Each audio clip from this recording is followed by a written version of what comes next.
Welcome to the Pull Podcast. My name is Big Jack. I'm your host. Today I got Jeremy Kelsay and Quinn Dentler with every 11 minutes and every 5 minutes, right? Yo. Yes, sir. Thank you for coming in, gentlemen. It's a pleasure to have you. Bro. The idea of this podcast is to break stigma, bring awareness, get people on, get them talking about things they're doing for addiction and recovery, try to save some lives here. So why don't you tell me a little bit about what every 11 minutes is? So every 11 minutes, people don't know this, but I used to work for Jack at Marina Harbor Detox. I got my foot in the door as a chef. So actually I was a chef / tech / counselor. I am a recovering fentanyl addict, and I just see these horrible numbers on the page and statistics, and I'm like, damn, dude, there's real people behind these numbers. How do we show the world that? So started getting on the internet and talking to families, working with families, and it started literally in your kitchen. 2021 at Marina Harbor Detox, I put my first post with sweet Ryan Lamaka. You remember that, dude? Yeah. Ryan said something. He said, people see this and they go, that's sad, and then they move on with their day. I thought that was right on the money. It's powerful. You know what I mean? So the more families I worked with, started getting some engagement and working with more and more families, right? And it was every 11 minutes someone dies from an opioid overdose. Here we are, 2025. 4 years later, it's doubled. So those numbers are skyrocketing. It's every 5 minutes now. I've joined forces with Quinn, and we started a new movement. It's going to go from every 11 minutes to every 5 minutes. Yeah, you got to stay consistent. I mean, it would be great if it went to every 1 hour, right? Yeah. Or at least the other direction. Every 11 hours would be dope. Yeah, every 1 year. Yeah. Absolutely. Every 10 years, who knows? Yeah, that would be great. Yeah, but... So is it a foundation? So it was starting out as a nonprofit. I don't know if you've ever tried to start a nonprofit in California. It's insane, dude. Yeah. The amount of paperwork.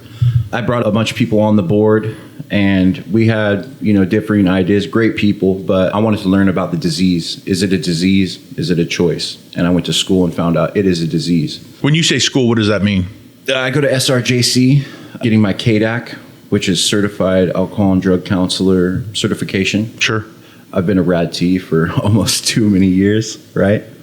And so I'm right there. I'm about a semester or two away from getting that.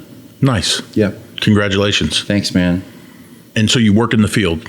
I work in the field, yeah, and I get to apply everything that I learned in that school in real time, which is awesome. You learn about co-occurring, introduction to addiction sciences, social justice, and then you get to go see what that's really about. Yeah. You know what I mean? Yeah. So every 11 minutes at the moment is just, it's a platform, right? And I've noticed some of the stuff is kind of gnarly that you put out there, right? Like it's scary stuff. And I know I see every other post or so is like, there's a lot of hope there too. It'd be remiss if you didn't show what addiction does to people, right? To some degree. The reality is people are dying all over the map. Every race, every creed, every age. You know what I mean? From 1 year old to 59 years old. Here in our community, you know what I mean? All across the United States, right? Yeah. I don't know I guarantee Quinn has been affected by fentanyl. We all know some people that have passed. Sure. I know more people that have passed from fentanyl than COVID, I'll tell you that much. Yeah. You know what I mean? That's staggering. It's really wild, man. Look at the numbers, over 100,000 last year, and supposedly the numbers they're decreasing, but it's like a nuclear bomb, bro. Absolutely. So Quinn, when did you come into the mix? I want to say 6 months ago. I think I met Jeremy initially maybe a year ago. Saw what he was doing on social media, and I saw the value in it. I thought it was cool. I thought it was interesting, but I also just really value the power of social media, doing it for the right reasons and the potential that it has. A lot of people have a following and do a lot of, on the internet and on social media, you're either creating educational content or you're creating entertaining content, and a lot of the stuff on here was a little bit of both. But I think the educational piece was super important for something like this. But then, mixed with having a real community and people connecting with other people that's, are affected by it. Because however bad anybody thinks this problem is, it's way worse than that. Sure. Yeah. Yeah. It was bad 5 years ago, 10 years ago. Mm-hmm. And the crazy part is, I feel like it affects everybody to some degree, whether they realize it or not, but like directly affects people.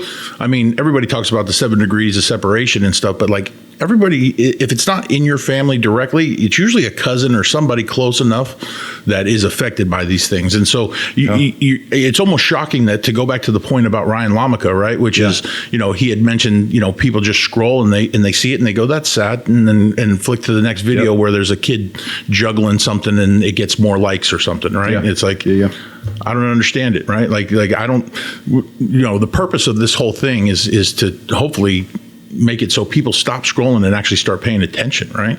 Yeah, I mean, it's like we're de-evolving, dude. Like, you can say all you want. Like, you see some trolls in the comments like he got his money's worth or natural selection.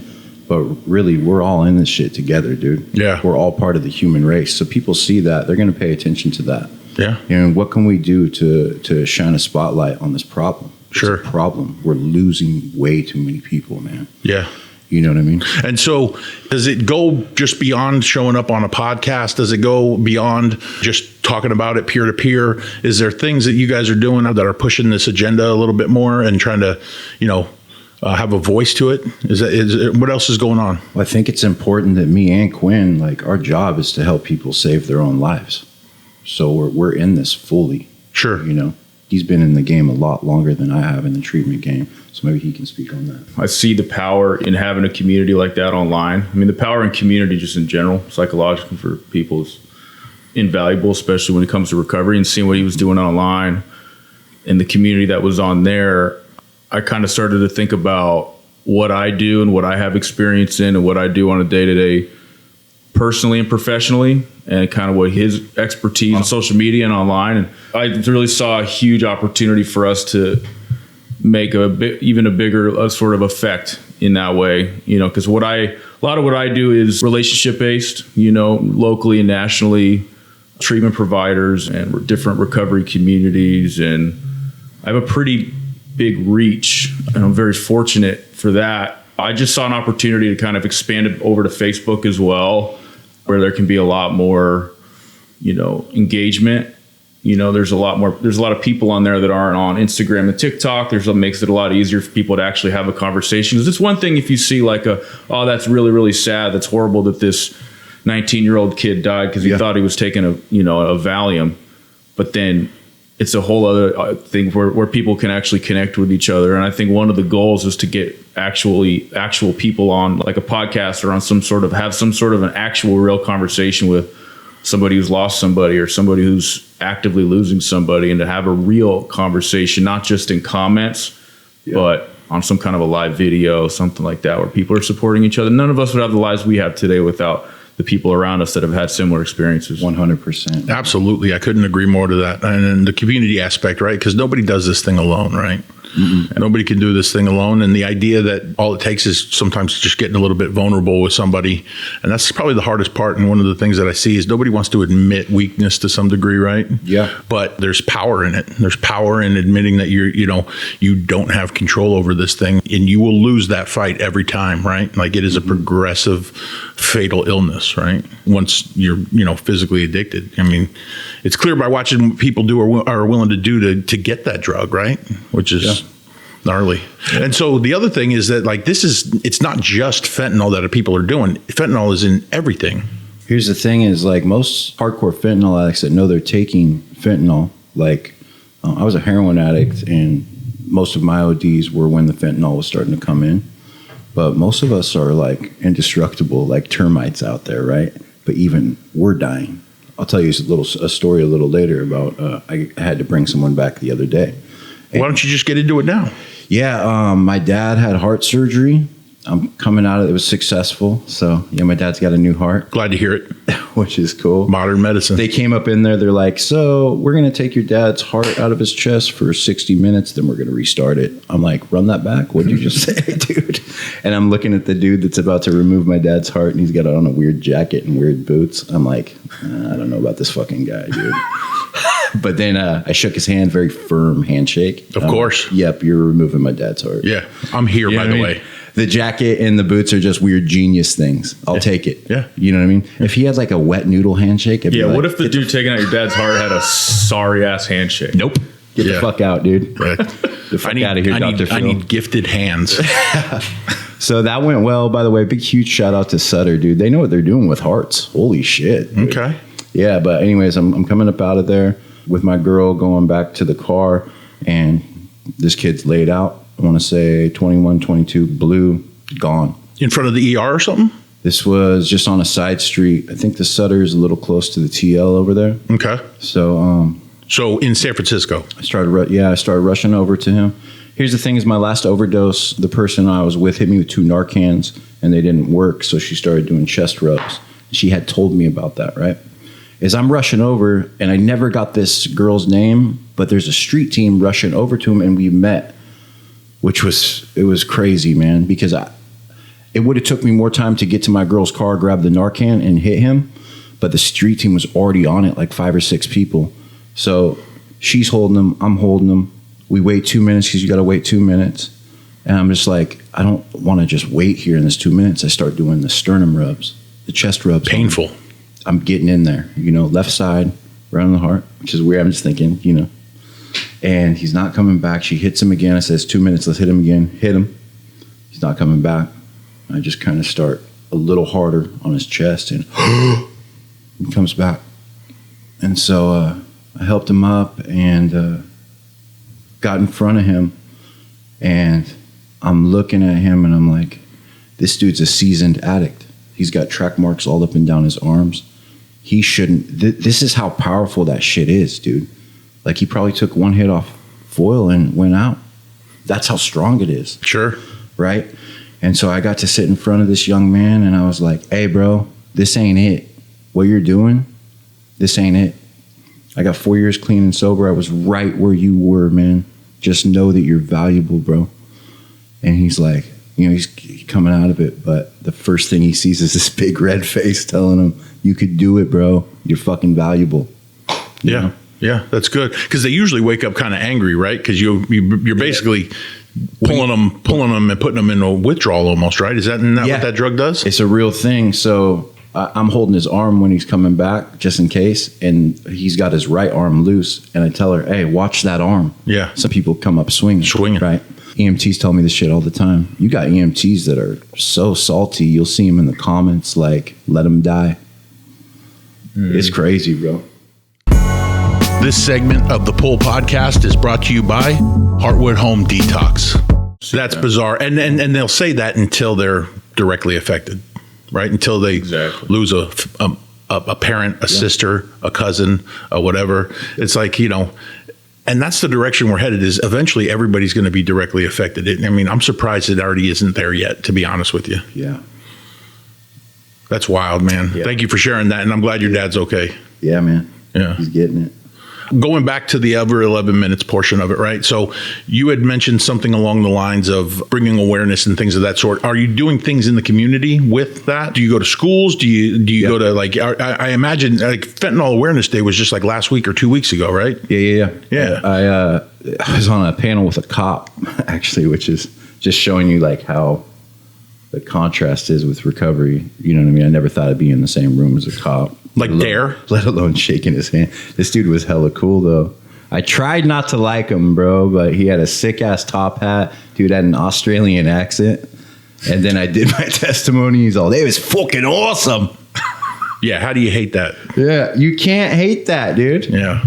You can't hate that. You go right to attire. Right? So it's good to know that you judge people on attire. Yeah. You have to, dude. I'm looking at his watch and his shoes. There it is. Not, you're a piece of shit. Yeah. Get out of my face. Just kidding. So what did you think when you first saw me when I walked in? You had a good watch, good wallet.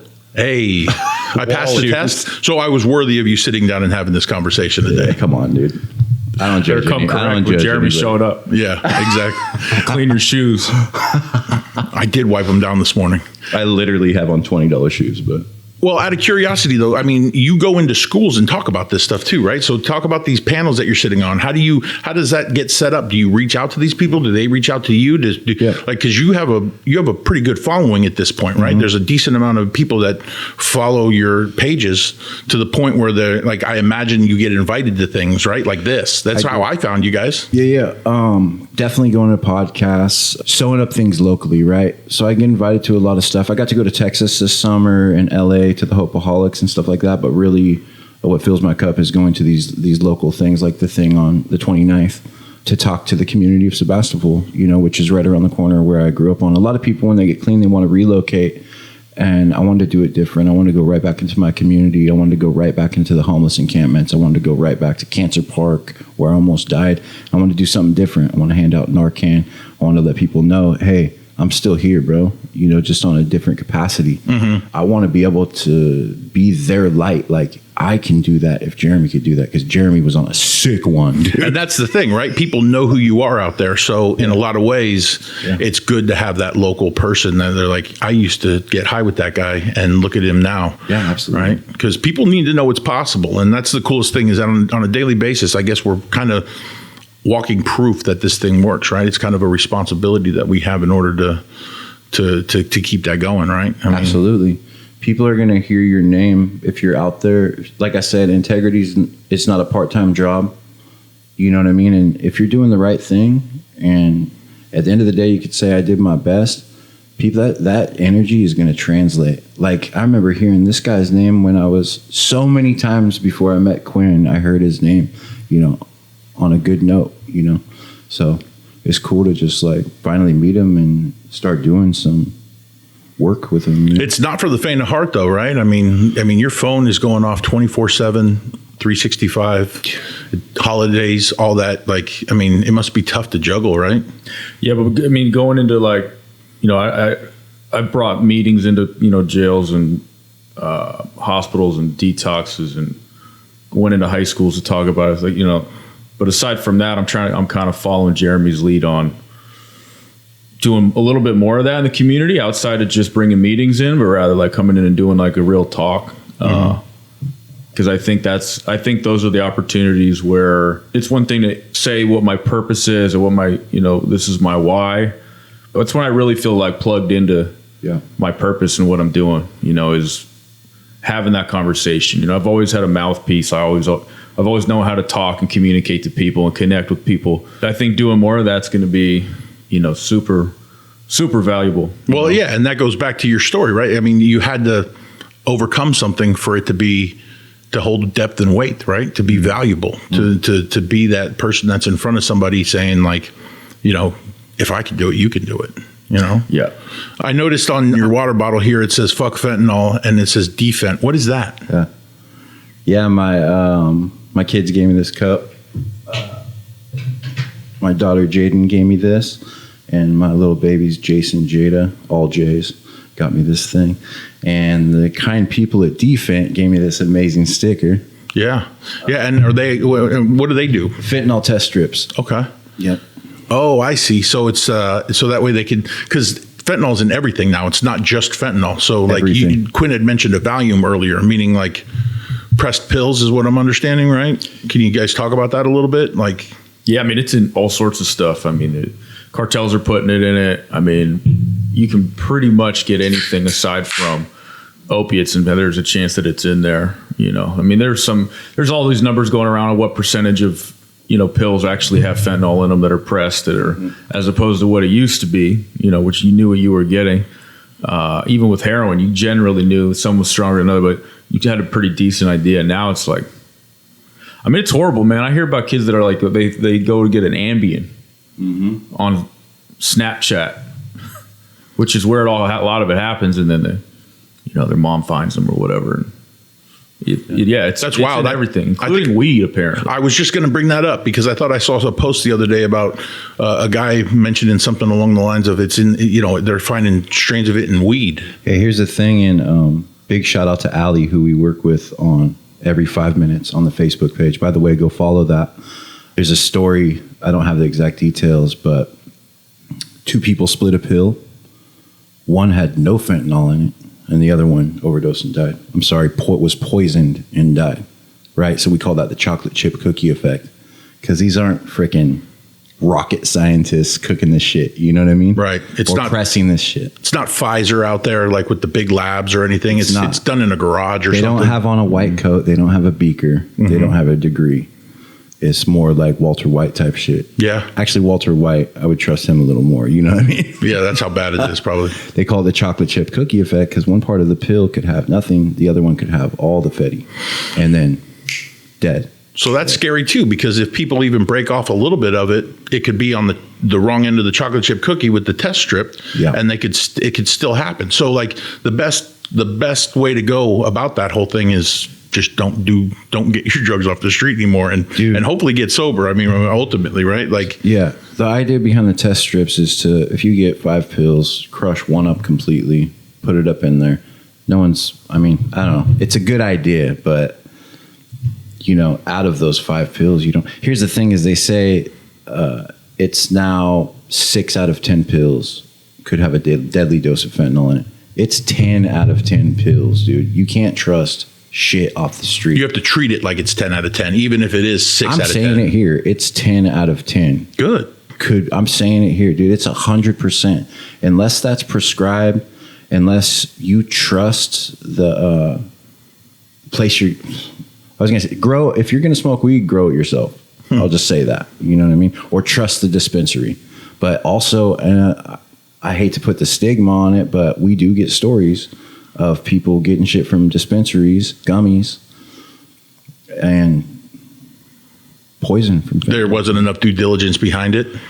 I mean, let's think about who's running the dispensaries too. You know what I mean? Are these rocket surgeons too? I believe it's rocket scientist. I'm pretty sure it's rocket surgeon. I'm never wrong. Quote me on that. I like rocket surgeon better. Yeah, dude. Regardless, I get your point, and that's scary, man. That is really scary. So get sober, right?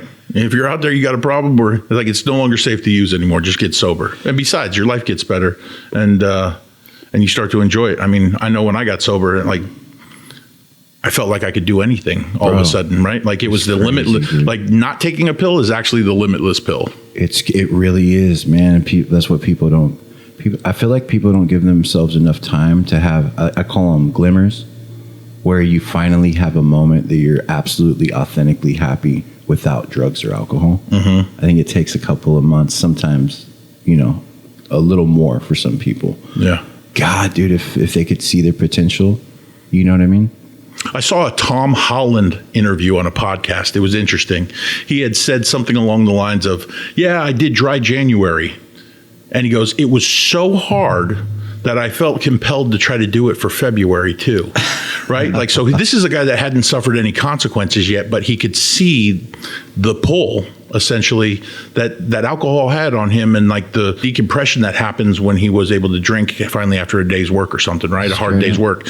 Then he decided after 60 days, it was still tough, that he would then go for a year. Yeah, and, I don't know his full story, but, it's possible he's in some sort of recovery program. That's dope. I mean, there's a bunch of them out there, right? But the idea that, like, he decided to, like, because after a year is when he finally said he, like, actually started feeling so good that he was like, this is the best decision I ever made. Yeah, dude. No one wants a drunk Spider-Man. You know what I mean? You're going to be falling off walls and shit. Yeah, no. I mean, or showing up late to filming, right? Like, I mean, it's just inevitable, right? Yeah. I mean, I remember you drank and then you're functional for a little while, and then they're functional with consequences, and then all of a sudden you're not functioning. Trying to find a softer, easier way, dude. Yeah.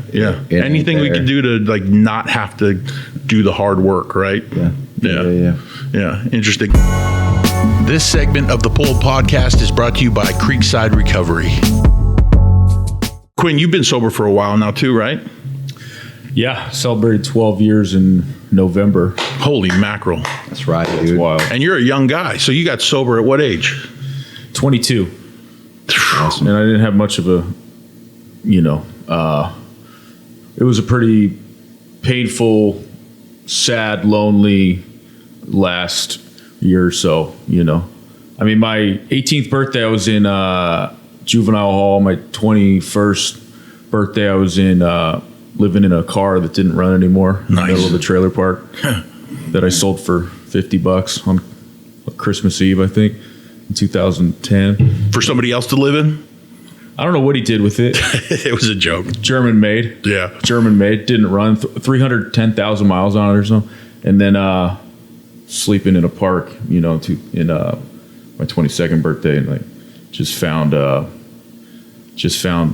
recovery around here in Marin, Yeah. And like what you guys were talking about earlier with these people that feel like they're alone in this thing. Like a lot of the people that we talk to, we get messages from people that are just broken all over the country, that are like, you can see in what they're saying that like what they feel and what they sense is like, not only am I like alone, but like there's nobody coming to help me. Mm-hmm. It's one thing to be alone physically or even occasionally, mentally you're just alone. It's another. Then that was kind of where I got to where like, no, I felt truly alone. Mm-hmm. Every single person had completely shut the door on me for good reason. But I wasn't going to do anything or change it, not to get into the whole recovery thing necessarily, but like I wasn't going to change anything until I felt truly alone. Mm-hmm. 'Cause that was the worst part of the whole thing. Mm-hmm. I was willing to sleep in the dirt and put a needle in my arm and drink and get high around the clock and do whatever, but feeling alone was way worse than any of that. Yeah. Yeah. Absolutely. I mean, that's the hardest part, right? Is when you're alone. Like because it's all up here, right? And so everything, when you're all alone, you have nothing to talk about yourself to yourself regarding yourself. It's it becomes a very, very sad place, right? Yeah. Your phone stops ringing. I remember it very well. Phone stops ringing. People can't help. They have to remove themselves to protect themselves. It's got chills, dude. Yeah. And Jeremy, your bottom was a little bit because you OD'd, right? Which is why you're so passionate about bringing light to this fentanyl epidemic, is because the amount of ODs. Yeah, I hit every biopsychosocial there is. Genetic predisposition. I come from a long line of alcoholics and addicts, grief, trauma, PTSD. Grew up with holes in my pants, top ramen Kool-Aid. The whole deal. Jerry Springer. Yeah. Basic ultralight 100 stolen from my mom. Yeah. Yeah. Yeah, and then I've seen jails, institutions, and death for sure, man. They knew me by a first name basis. The jail, I've detoxed on that concrete floor so many damn times I can't count. Do you remember the day that you were like, I just can't do this anymore? Or was it the last OD when you finally came to and decided? Can you talk about that moment? It was the pool, bro. It's crazy that you call this the pool, right? The podcast is called The Pool. I felt a pull from both sides, from the darkness and from the light while I was out there. I've had spiritual experiences that if I explain it to y'all, you would think I'm crazy. Of course. But it makes sense to me. God will translate something to your language, whether it be angel numbers, a spiritual occurrence, spirit animals, some coincidence, right? Most people would call coincidences. Yeah, you know what I mean? There are some coincidences, but there's some shit that you can't put your finger on it. Right. It's like, okay. The seed was planted many times out there, but my rock bottom had a basement, bro. You know what I mean? My last OD, I was brought back by the girl with the 2 Narcans and the chest rubs. And my kids were up from Colorado. And my baby's moms and the kids were at the house, at my parents' house. I was like, damn, that one was really close. Like, I've had a lot of ODs and just went back and shot dope. But this one is like, just feels like the walls are closing in on me. You know what I mean? It feels like if I go back out, it's probably going to be death this time. But I was still going to go back out. Did you know somebody you wanted to call at that moment? Yeah. Somebody that you knew was in recovery? Somebody that you knew you could reach out to and maybe just ask them, or at least confide in them that like you need help? Nah, here it was. I had a warrant to turn myself in. If I turned myself in, I could wait for a bed for 4 months and then go to rehab for 6 months. It was my first time after 50 something times going to jail that they're like, you want some free rehab, dude? I'm like, yes. You know what I mean? Yeah. And after that OD, I go to my parents' house and I got the phone. I'm about to call this girl because all I got to say is bring me some dope. And I got my kids in the other room. And, the pool was so great with, heroin, opiates, stuff like that. And I had just gotten a taste of the newer shit on the street. Because I did OD, but I did a shot before that. And it was very intense. So I'm like, I'm going to go back out, but I'm going to sit down and I'm just going to chill for a minute and like really process. You know what I mean? So I'm sitting in my dad's chair and I'm watching a movie and all of a sudden I was paralyzed. I couldn't move, but I was still awake. And it's, they talk about this in the Bible, terrors by night, paralysis. It's what I think it was, what I believe it was a demonic attack. And I think it was the enemy's last effort to pull me to the dark side. I was paralyzed for about 15 minutes sitting there, and I just felt like I was like a fly in a web. You know what I mean? Fascinating. Yeah, and I couldn't move, bro. I felt so hopeless. I felt so helpless, and I wheeled myself up, and I could finally move. And I just started praying incessantly. Mm-hmm. I cast you out in the name of Jesus Christ. God, give me the power. Please, just give me the strength. This wasn't a foxhole prayer at this point, right? This is like genuine, right? This is get me out of this, and I promise I'll never drink again. Or I did everything but hit my knees. You know what I mean? Because I didn't really know prayer. I was just like, God help me. I don't know what the fuck to do. Right. And not audibly, but a voice in my head said, "Go in the room." And I go into the room, and there's my 2 babies laying there like angels. And I just snapped out of it. What the fuck am I doing? What have I been doing? Like, there's my 2 reasons right there. Sure. You know, I got 3 reasons. I got 3 daughters. Wow. I get 4 because I got a bonus daughter. You know what I mean? Yeah. I turned myself in the next day. That a boy. Yeah. And it's been obviously an uphill battle, but it's been a lot better since. Dude. Life has gotten progressively better. It's crazy, bro. Right? I try to tell people too, like, I didn't know I was capable of half the shit that I do today on a regular basis. Oh, absolutely not. You know, I don't know if it was that this like uneducated, like I had this chip on my shoulder. I wasn't educated, like college educated and all these other things that like I had to like prove something to somebody, or I had to go and do, like, I just figured you go and punch a time clock and then in and out and all these other things. Never thought I'd own a business, never thought I'd do some of the things that I did. And it's like, I learned that by obviously like trying things that are hard, but I would have never tried those things had I not walked through the hardest thing that I ever had to do in my entire life, which was to get sober. Right. Yeah. You know, stopping drinking. If I could do that, I was like, holy shit, I could do anything. Everything else pales in comparison. Right. Right. Right. It was by far the hardest thing ever. And like going back to the community aspect of it, like that's what made it easy, is because I got to see people my age younger, for instance, like Quinn. Like I get to see guys like Quinn. I remember coming in 2015 and Quinn was already, a year or 2 sober. I think I did sober living for 4 years, or 4.5 years or something like that. I did not trust myself. I did too. Yeah. I did not trust myself. I didn't want to leave my SLE, bro. I'll be honest with you. No, it was fun, dude. I still talk to the same guys I had in sober living. Best years of my life, dude. Hands down. I mean, the most memories for sure, right? I got like 6 guys that I was in the house with that are all still sober. They're all married. Everybody's each other's godparents, and they got kids. And like, it feels like I blinked and all this stuff happened. But I remember those first like 30, 60, 90, 120 days, like how hard they were. And like literally ready to leave treatment or go and get drunk, and then those things that we talked about, those coincidences would happen where you're on your way to the store and all of a sudden you run into somebody that's in the same recovery program that you're in. 100%, dude. Aftercare, bro. Aftercare is so important. Yeah, we do focus on that at Tranquility Rehab. Is that where you work now? I am. Yeah, clinical outreach for Tranquility Rehab in Castro Valley. It's a 12-bed co-ed, co-occurring, beautiful treatment center, man. Yeah. That's awesome. Yeah. That's awesome. In the quiet hills of Marin County, there's a place where healing begins. A place where alcohol or drugs no longer control your life. At Live Oaks Wellness, we offer compassionate, client-centered care for those struggling with addiction. Our licensed drug and alcohol detox and residential programs are designed to help you take the first step toward recovery with a team that truly understands the journey. You don't have to walk this path alone. At Live Oaks, we're here to help you rebuild, restore, and reclaim your life. Take the first step today. Live Oaks Wellness. Healing starts here. Quinn, you had a lot of aftercare too. You did sober living. I remember that very well. I did, man. For about 6 months, for my first 6 months, making direct eye contact was about the most difficult thing I could have. I stared at the floor. Sure. I'm not kidding, like 6 months, like digging in the dirt, looking for stuff for no reason. It was just habitual. While staring at the ground, I felt like either the biggest trash in the world or I felt superior. There was nothing in between.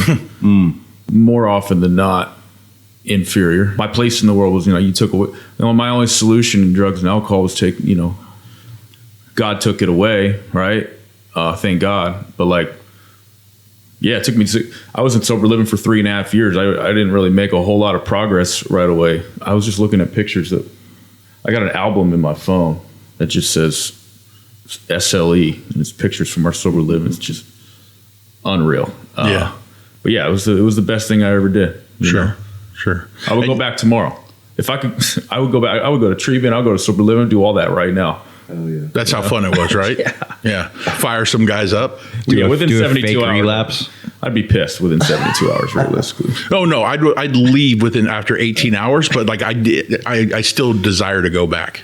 I drive by my SLE sometimes. Yeah, it's weird. Is it still around? I think other people live in it. They wonder what I'm doing sitting in front of their house. And listening to Chris Stapleton, shedding tears. That's hilarious. Just reminiscing. Yes, dude. I miss you, SLE. Yeah. You know what I mean? Yeah.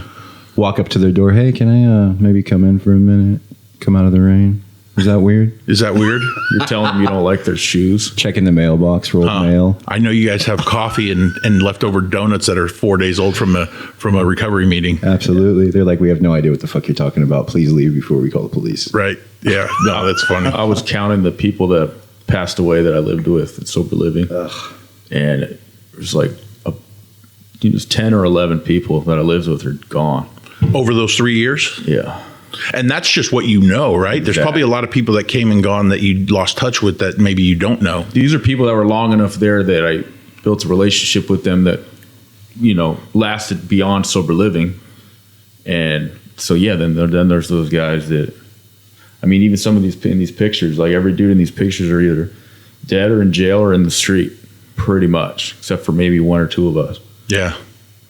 It's a sad reality of it. It's a very sad reality, but that's the whole idea behind probably what you guys are doing with Every 11. Well, obviously you're hyper focused on the fentanyl epidemic on that, but you guys both work in treatment. Everybody knows who you are. I know you personally. So the amount of time that you give people, right, which is probably the most valuable thing that somebody can do is to, sometimes it's just sitting with somebody for an hour or whatever it is. And 100%. and we only have 24 in a day, but like, that's the best use of my time too, right? It's just being able to just sit with somebody so they don't go and die or screw their life up any further. Yeah. Somebody calls me on stuff like that. Like, I feel like it's a duty in some ways to like just drop everything and go. Absolutely. It's a beautiful thing that we have out here in Marin County. Quinn, you're in aftercare as well, right? Yeah. Golden Gate Recovery, local men's long-term treatment, PHP, IOP, life skills, brotherhood, long-term supportive housing. Definitely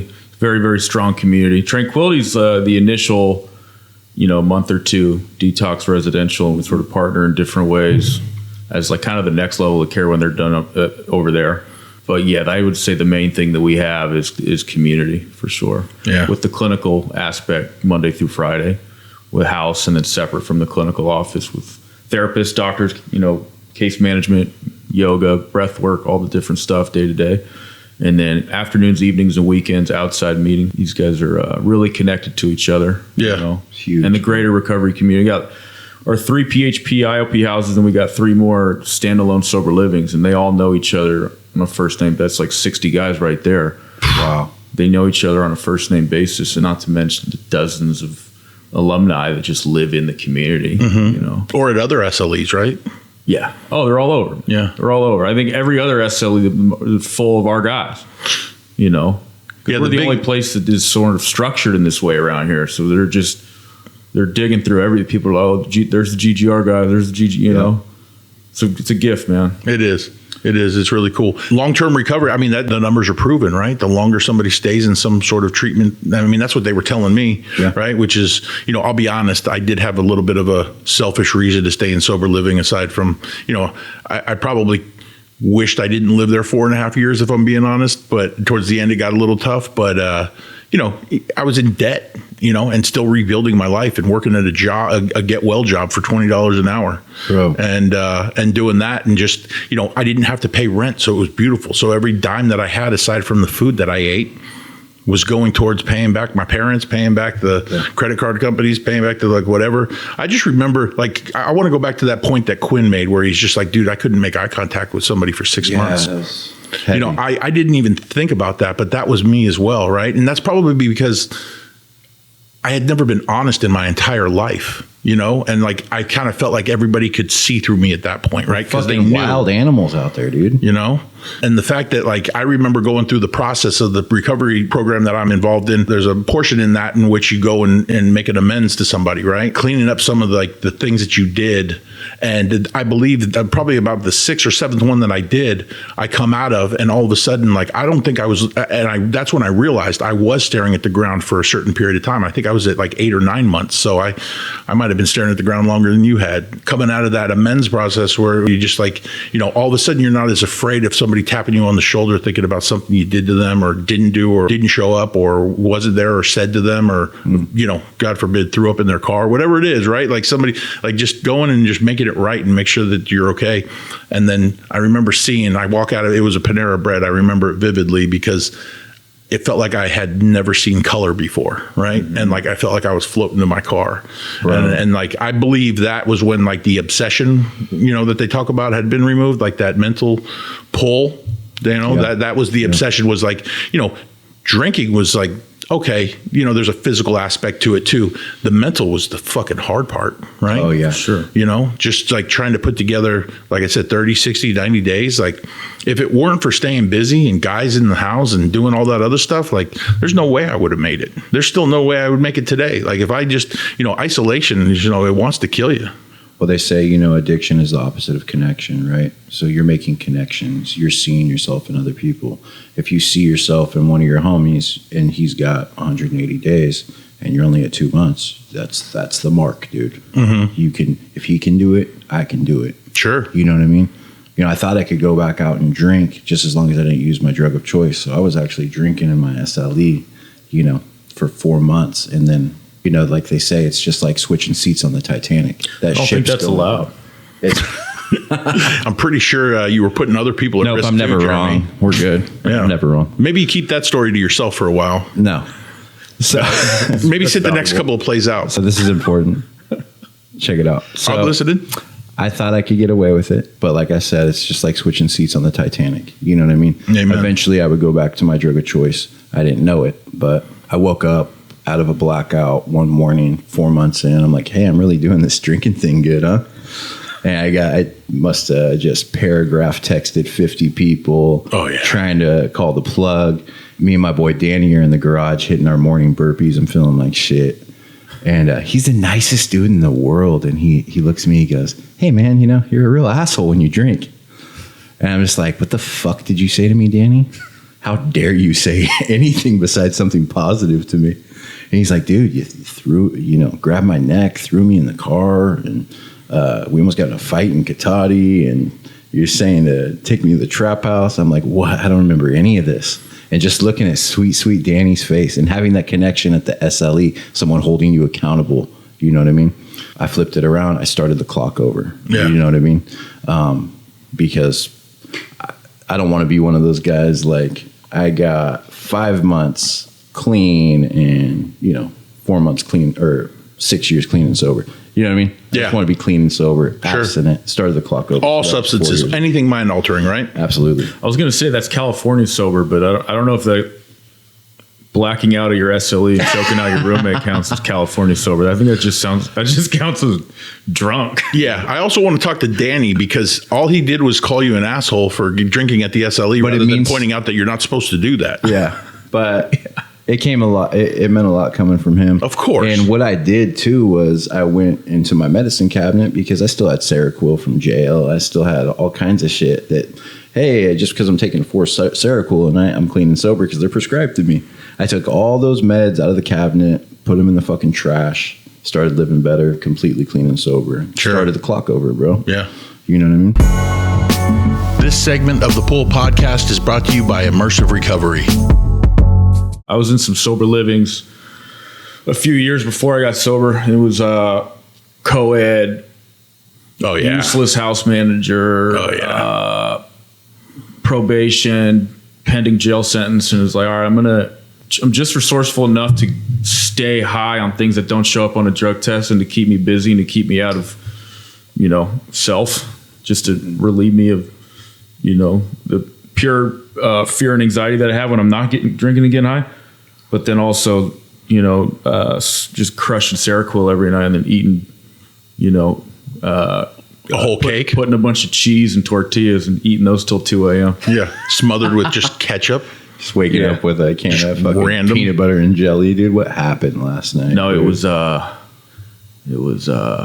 what are those things called? The peanut butter and the jelly are all in there together. The Uncrustable? Smuckers. No, it's in the jar. They're mixed together. Yeah. Yep. It's heroin food, Nothing dude. more sober living than that, dude. Nothing more sober living. Yeah, too lazy to have two different canisters. Let's just put it in one. America. Yep. Yeah, it's not Tell you refrigerated or nothing, dude. No, you don't need, dude. Refrigeration sharing takes it. that shit away, dude. Yeah. It's got extra GMO, extra whatever. Is that MSG. a policy I don't know about? No, I don't know. Okay. All right. No, that's too funny though. Yeah, no, it's good to reminisce though, because sometimes you forget where you come from. Sometimes you forget you're sober for a little while, and like you can take your foot off the gas sometimes, right? And then you stop doing some of the things that you're supposed to be doing, and then all of a sudden that pull Yeah. comes back, right? Yeah. That pull where if you're not making that phone call, if you don't have muscle memory in your feet to go to a meeting or somebody to call, for Christ's sake, right? Like if you're not staying in touch, with a sponsor or somebody along whatever, mentor or just anybody, right? Like we all kind of got to be accountable to somebody to some degree, right? Because addicts and alcoholics, my name might as well just be Deviate, right? Like because I'm just going the other direction. Yeah. You're not looking, I'm going that way. Your disease always wants to creep up on you like, hey, maybe this is a good idea. Right. Like maybe when you go on vacation, you could have a few drinks. Yeah. If it weren't for that experience in the SLE, I'd be like, yeah, maybe that is a good idea. That is the pure definition of the pull. Straight up, dude. Yeah. It's doing push-ups in the parking lot. Straight up. I believe that It for is sure. absolutely waiting for you to just not do what you're supposed to do. Mm-hmm. And then all of a sudden, it's rationalization, right? Yeah. It's that I always call it a used car salesman, right? The greatest used car salesman on the planet, right? Yeah. This guy could outsell anybody on anything, right? It'll get an Eskimo to buy ice at a high price and get him twice. Yeah. R.I.P. Mac Dre. Yeah. Well, hey, listen, man. Game's my merchandise. The good old Bay Area, man. Yeah. She said she want to go to the grocery shop. I tell her like this. No siree, Bob. Not my job. I don't even know what lyric that's from, Mac man. Dre, bro. No, I understand that. I just Mac don't know. Drizzle. Not my Oh, damn dizzle. Speaking of which, they probably lost a lot of people in that whole Thiz movement, right? Because a Thizzle is an e-pill. Yeah. It's in Molly, dude. The Fetty is in the Molly. Too. Yeah. There's nothing. I mean, if you mentioned weed, that's scary to me. Old Molly Ringwald. Yeah. Yeah, that. Yeah, that. Oh my god, dude! It's in everything, dude. So we're just talking about it's in cannabis, Yeah, I know. That's wild. So, I mean, literally everything. I mean, pretty soon it's going to be in bottled water. dude. We got the weed community first off, just like, what the fuck? You're lying. And now we got one of the biggest cannabis movements on IG hitting us up like, hey, can you collaborate with us on this reel? I'm just like, I'm telling you, dude, it's a thing. Yeah. I'm seeing bodies, bro, so I know it's a fucking thing. Every morning. Every morning, dude. New story. I sit in the dark like a gremlin drinking my coffee and fucking just look at my Outlook Messenger and just, dude, look at all these bodies. It's crazy. Well, I hope that makes you grateful that you're currently on the other side of it, right? Like, It is, but is that okay? Like, I feel like that's wrong. I don't know, man. Maybe you found your purpose. Maybe that's the whole idea, right? Is that like you were meant to do something along these lines because of what you went through, right? It feels like that. You've been prepared for this to some degree, and like I have a lot of respect for both of you guys. I mean, that's a big deal. I mean, I can't wait to see where it goes, and if there's anything I could do to help, I mean, honestly, I'll do anything and everything. I would love to come to these kind of panels and things of that sort as well. Like that's just, I mean, I'm tired of burying people, man. Straight up. Just being in the rooms of the recovery program that I work. Like, I mean, you hear about people passing away all the time from stuff, and it's like, God, man, we are super lucky. Yeah, we're up against a different, it's an invisible enemy, dude. Let me ask you this, because I feel like you guys are still in I don't want to say an infant phase, because I can't believe the profound impact that you guys are having from what I can see. However, like some of the hurdles that you guys are facing, it sounds like Facebook and everything, like censorship and things. Do you guys run into problems with that? Yeah, basic algorithm I don't even want to call it inconsistencies, just misunderstandings, you know, of like drugs are technically being talked about. So it's like in the mind of the AI robot that's making decisions, it's like we're somehow perpetuating drug use is what they said, right? Yep.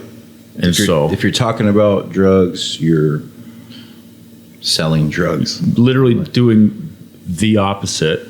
Right. You know? And because there's no human attached to it, they can't decipher. And what, they just shut your page down, or what happens? There's a way Shadow around ban. a shadow ban, dude, like Quinn said. What is that?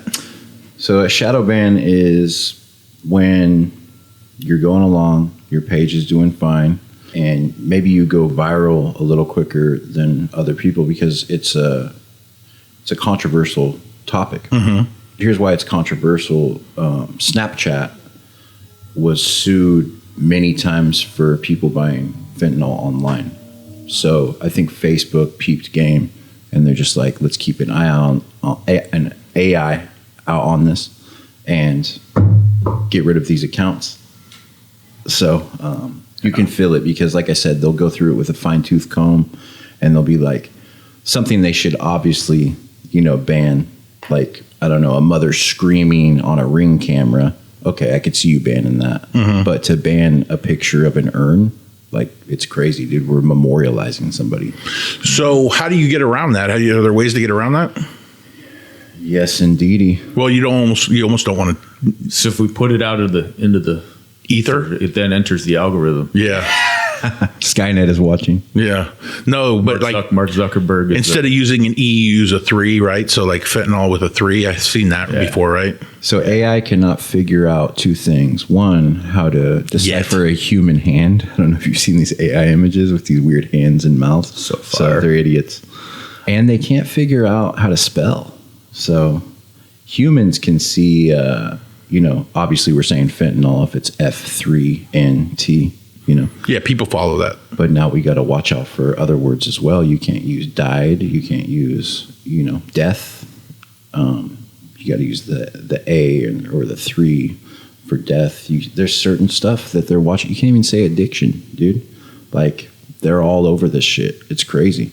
And so you got to watch the algorithms, like Quinn said. You got to lay low, make sure you can be tricky and see around corners with stuff like niches and hashtags, and the time you drop a post, where you're dropping it, where you're sharing it, all this shit matters, and you just kind of get a feel for it, almost like someone has like a feel for the stock market or something like that. Yeah. And then if you got to lay low for a while, we just laid low for what, a month? Yeah. Especially you. Yeah. They're watching me, dude. Mark Zuckerberg he's a lizard. Dude, yeah, he likes coffee too. Big shout out to that dude. Well, it sounds like he laid everybody. It sounds like I saw that, by the way, that interview with him and Theo Vaughn. Yeah. I want to see what he would do with this right here. This is straight up crystal meth in a can. He might create the new Facebook. He might, dude. Yeah. I mean, next Facebook, also called Skynet. Is that what? Yeah. I think so. No, but I mean, it does seem it does seem like he laid a whole bunch of people off in order to let AI do this stuff, and it sounds like it's horrible because now all of a sudden Facebook isn't like great. Yeah, it's a place where people can stay connected to some degree, but like it's kind of taken away from the whole idea behind it, right? Well, I just don't understand, because what happened to freedom of speech and all that other stuff? Like, I don't want to get political with it, but like, what are we talking about here? It's crazy because without freedom of speech, like, we can't talk about this topic, and it needs to be talked about. Influence is everything. Wasn't he just on Joe Rogan? Like, I shoot bow and arrows and I fight. And I'm talking MMA stuff, right? Yeah, and I like coffee and all this. And he hit also, puberty recently. Yeah, dude. Yeah. Mark Zuckerberg don't give a fuckerberg. Yeah. No. Does he do jiu-jitsu? Yeah, and then he bought a chain. He doesn't, dude. Yeah. He bought a chain. Yeah. He's upgraded for sure. Okay. Wasn't he going to fight Elon Musk? Yeah. That would have been awesome to see. If he hasn't, that's Elon really must. our biggest main goal is to get that fight to happen. That's the whole point of the page. Don't tell him. Just kidding. Dude. God damn it. I don't think anybody thought you were being serious on that. Yeah. I'm not talking to the people. I'm talking to the algorithm. Right? Yeah. Let's get Elon Musk. And it's a battle of the spectrum, right? Yeah, get him on here, dude. Wait, what do you mean? by that? I mean, it's all going to go the way that it's going to go. I mean, I think the way that we're looking at it is similar to work in a program recovery. It's like we're just going to keep kind of telling the truth, doing what we can to be of maximum service to the people that are struggling with this and or the families, and whatever happens. Trying to be careful to keep it up there and to continue to, it's going to continue to grow regardless. We're not going to let it get completely banned or shut down, but just continuing to tell the truth and like say what we feel is real, what we feel is true. And, it's kind of out of our hands at that point, I think, me and this dude are experts on burning our life to the ground and rebuilding it. So you can do that with a page as well. I mean, I've lost probably 10 pages and restarted 4 that are thriving right now. So, just like we say in recovery, right? Like the only people that lose in it are the people that give up, right? As long as you just keep getting back up, like, Straight up. Yeah. I think Rocky said some shit like that too. Fall 3 times, stand up 4, whatever it is. Yeah, that's biblical, I think. It's about how hard you can get hit. That's the one. Dude, that. Yeah. Good call. Oh, yeah. Love that. We got hit. Yeah. It's not about how. Back up. Yep. Yeah. Well, listen, I would love to have you guys back on down the road when this thing continues to take off, I hope, and like check in with you guys a little bit later. Quinn, I know you go out to the Tenderloin on an annual basis and do that. I mean, I hope you don't mind me saying that out loud. I know a lot of the work that you guys do is not meant to be publicized to some degree, right? That's not why you do it, but like you do a big thing in the Tenderloin, which is kind of like Skid Row in San Francisco, essentially, right? During every holiday for this will be our 8th year. We get donations from people in the community, anywhere between like $3 to $5 grand, and just buy chicken bakes and jackets and beanies and gloves and toiletries and stuff, and just go out there, pass them around, put Santa hats on, holler at people, just start conversations and just say Merry Christmas, You ought to get Narcan in those packs, right? Yeah. I mean, now that like you could get it at CVS, you could get it anywhere essentially, right? Like, so. Yeah, I got the new Narcans, and then that's important to talk about is, and I just found this, I just got privy to this, is they're taking away the name Narcan, and we're going to call it Naloxone. I didn't know all that shit, that Narcan is just a name brand. Yeah. Right? So it's more important to educate. It actually reduces the stigma by us calling it Naloxone instead. Just learning this. You know what I mean? Is that the pronunciation? I always thought it was Naloxone. I'm pretty sure it's Naloxone. I'm never wrong. Okay. This segment of the Pull Podcast is brought to you by Golden Gate Recovery. I've never heard it pronounced Naloxone. Yeah. Then I trust you, man. You're the one that's out there. And it's fentanyl now, guys, not fentanyl. Spell it with an I. Just kidding.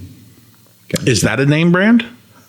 Or is that the drug? I don't know, dude. Good call. There's probably some kind of crazy rocket surgeon name for it. Rocket surgeon. There it is again, dude. Yeah. There it is again. Yeah. I'll tell you one thing. It's crazy that it even exists, right? Like what do they, I guess they give it to burn victims and people that are in cancer hospice. Patients, dude. Cancer. It's a miracle drug, dude. Honestly, it's just because it's synthetic, right? It's an analog. It's not like derived like heroin or like morphine from like, the poppy seed or something. No, like the technology of medicine is amazing, bro. In this world, in America, the chemistry behind it. But we'll take it and we'll, try to box it up and sell it, dude. Sure. America demands fentanyl. You know what I mean? If we're demanding fentanyl, that means the cartels in China, China's going to give Mexico the precursors. They're going to put together and send it to us. But if we demanded something like freaking the iPhone 18 or fucking hats with little spinny things, the cartel would be like, here, homie, take this. That's the thing is to reduce the stigma, to stop these deaths, we need to make it known that you're going to die if you take this shit. You know what I mean? Yeah. Make fentanyl unpopular. Well, even that though, everybody thinks they're invincible, right? So, I mean, the way I see it is, how about like just moving this recovery trend that I see in the United States right now, at least. I imagine it's probably worldwide too, but like, at least in the United States, dude, there's a sober trend going on right now. There's like actual bars opening up in San Francisco that serve nothing but mocktails. That's dope. Yeah. I mean, like sober, I mean, people are starting to realize why prohibition even was like a thing. It's like because alcohol is the worst drug on the planet, technically. And it's like literally the slowest death you can have. It's like alcoholism. You know, you drink for 40 years and all of a sudden every organ in your body is toast. It's poison, dude. Yeah. It's the worst shit I've seen working in treatment, you know, and someone comes in with yellow skin, seizures. Jaundiced. Bro, it's bad, man. And it's on every corner. There's been a mental health crisis since COVID. And then last year, 2 Vietnam Wars worth of people died from fentanyl. You know, every American we lost in the Vietnam War, double that, and that's how many people died from fentanyl and opiates last year. Those two things together with mental health crisis on top of everybody knowing somebody, plus just alcoholism. You know, people, it starts to not only look attractive, but it becomes a necessity to be like, man, I don't, you know, this is that these recovery people, like something special is going on, you know, and that's not any one person's doing at all. Yeah, you know, it's a perfect storm, bro. Yeah. I mean, like sober addicts and alcoholics are, I mean, my experience, not going to speak about myself, but I'm going to say like people that I know are the smartest, most creative, sensitive, kind, loving, hardworking people on the planet. Yep. You know, and anyone who's half aware that's not an addict or an alcoholic, I think is in some level of agreement around that.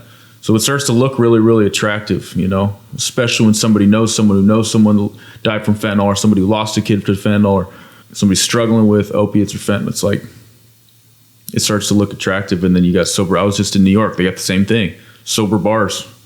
Well, go to that point. I mean, that's the scariest thing about this thing is that it's killing people and we have no idea what they were put on earth to do, essentially, right? Like, you know, hopefully it's not to be an example of that, you know, hopefully it's not so other people can, I mean, obviously, unfortunately, you know, not all of us make it, but it makes me wonder because human life is obviously like the most valuable thing on the planet. Next Elon Musk or the next whatever, or like, you know, big, you know, influential people, somebody that changes the world and they didn't get a chance because they, you know, got addicted because of I don't know, it could have been a football injury where they got pills prescribed to them and now all of a sudden they went to fentanyl. Like they didn't even ask for that, but they might have some sort of predisposition and all of a sudden it turns into this addiction thing and then they go down the hill, right? They can't find the pills. Now they go to heroin and then the heroin gets too expensive and then it gets to fentanyl and then boom.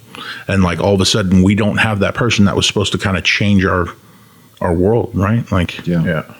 That's how I see it. And that's like one of the biggest things is like when I got sober, I've always been a person that was like, money makes you successful. And it's like, no, now it's like, I see a currency in love and relationships, right? Where like money is never, you know, where it used to be a big motive, it is no longer, right? Like now I see like this has to be some sort of a movement and not just like a trend where like, you know, everybody's responsible to some degree, right? Like me, you, all of us in some way, shape or form are responsible. And I guess if the stigma was gone, I feel like it would be so much easier because more people would be open about it. But like, unfortunately, the CEO of Ford Motor Company or whatever it is, right, is not going to be out there talking about how he overcame alcoholism or something, right? Because it's not sexy or it's not whatever. It's like, dude, you can't.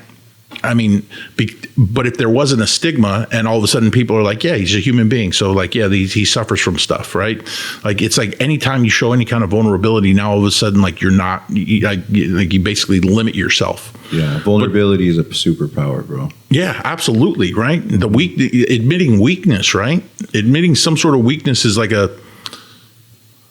it allows you to harness the power in which, I don't know, is the community, is the... Yeah. And I don't think anybody can really fully conceptualize the power of the ripple effect, you know, and negatively speaking and positively speaking. One person that passes away, the amount of people that hear about that, that tell someone else about that are emotionally affected by that, and then pass that to their kids, who pass that to their kids. Same thing on the other side. It's like a couple people show up and are of service and tell the truth and try to set an example all over the world, and from the recovery community or do the right thing. It's like that has a really positive effect too. Yeah. You know? So it's like God only knows what, you know, the direction those things go in. Yeah. Yeah. With the movement, I was it was more about everybody else than me and Quinn. You know what I mean? We're just working on it. Sure. That's how every 11 minutes was at first. And then eventually I was like, all right, well, this seems like the most uncomfortable thing to do. You know, go to podcasts, go to fucking Merritt Street Media in Texas, go to the Hopeaholics, because I don't care who you are, dude. It's uncomfortable shit to like have a camera in your face and go live and tell people your truth. You know what I mean? But I think it's so important to show your vulnerable side to that audience. Like, hey guys, you know, I did burn my life to the ground with drugs and alcohol. I almost died from fentanyl, and I've also recovered from it. And these are the small steps I've done on a micro level to just get where I'm at and work in treatment, and, you know, maybe help someone save their own lives. Which is what it's all about. Yeah. If you start working on a micro level, you're going to affect that macro level eventually. And hopefully have some ripple effect behind it, right? 100%. You know, you're such an example for, like you said, going into Sebastopol and and doing what you need to do out there in your community, because people saw you probably when you were, you know, in a crack house or whatever it may be, and and they remember you, and like they're like, you know, because you also had a music career at one point too, no? Absolutely. So like you're fair, you know, locally known. Yeah. Out here in the Bay Area. Big shout out to Gabe, Mr. Ill-Mannered, my manager. 2023, I put out my first album out here, Malice Concepts. Started going out here to the trenches, recording at TC and the Enhancers in Hunters Point and Revere. My manager thought, like, yeah, you're going to rap about this shit, but also, you know, you're living it, dude. I'm taking you to the trenches. You know, I'm taking you to places like Potrero Hill. I'm taking you to places like Hunters Point, like, you know, Bayview and all that. And to meet all these dudes, I mean, the first time he took me out to Hunters Point, I'm sitting in a studio. I'm like, bro, is that fucking Rappin' Forte? And I look over, I'm like, damn, is that Selsky? He's like, yeah. He's like, you're getting on a fucking song with him. I'm like, shut the fuck up. He's like, write the best 8 bars of your life. I think I said, I'll lift you out the fucking air like I'm David Blaine or something like that, dude. That's really and they're cool. like, damn. That's hard. But I mean, to say that is to say that you like there are people that knew you in the community, and the power is that they see you on the other side of this thing now, right? Well, there was a lot of eyes on me, and they watched me on Front Street transform, fall. Mm-hmm. I fell in public view. It was for everybody to see on display. You know what I mean? But so's this. Which is important, right? That's going back to the ripple effect. Yeah. So, well, listen, we got to actually wrap up. But one thing that I wanted to check in, and one thing I want to like do on this thing is like, I don't know, I'm a big mantra guy, and I'm a big like, you know, live my life by a certain way, and things that you hear, and like I love that kind of stuff. Is there a mantra that you live by? Go to Quinn first. I got a lot. I want to pick the right one. Sure. I know Quinn's has probably changed a few times over a decade or 12 years, but Every 30 minutes, probably. yeah, right. Reverse it. Yeah. Have it go the other direction. Yeah. I would say just be, I mean, it's super cliche, and I could talk for 2 hours on this, but it would be just stay true to you. Stay true to yourself. To thine own self be true, right? To thine own self be true. Yeah. I want to say change is inevitable, but growth is optional. I like that. I like that too. Yeah.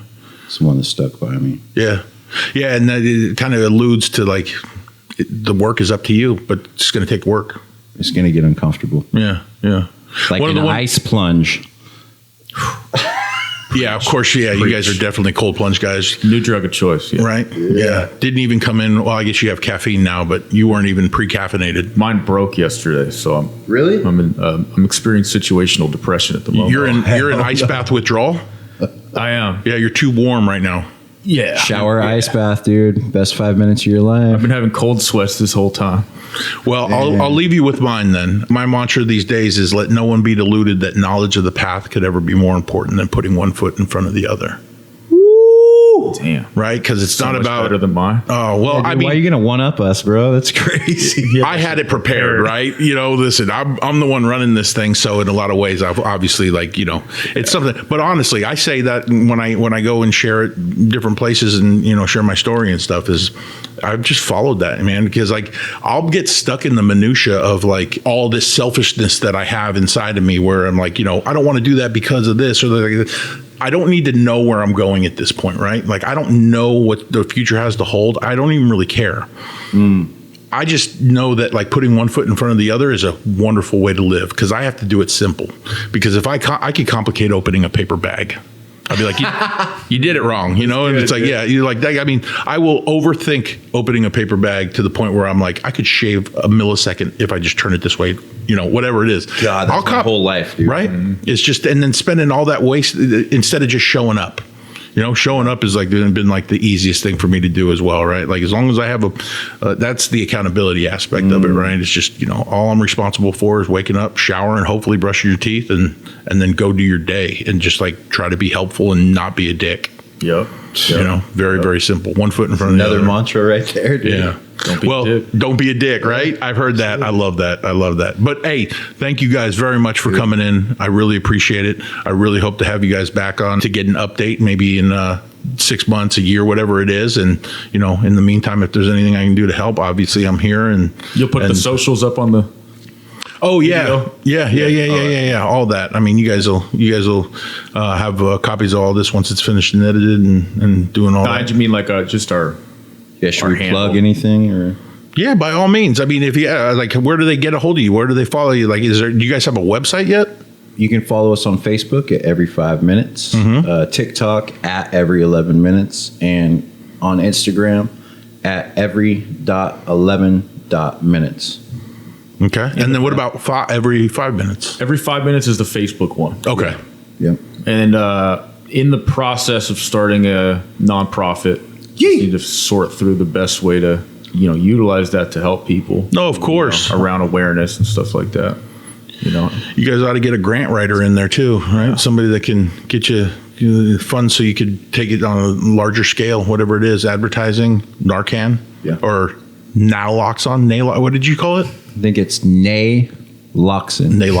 Say it with me. I'll just. I don't think that's right. Tomato. I'm pretty sure it's naloxone, but let's. I'm never wrong, y'all. That's true. Okay, sorry. Anyways, thank you guys so much. I really appreciate you coming on, and God bless. Thank you, brother. All right. Fuck fentanyl. Yep. Fuck fentanyl. Bet.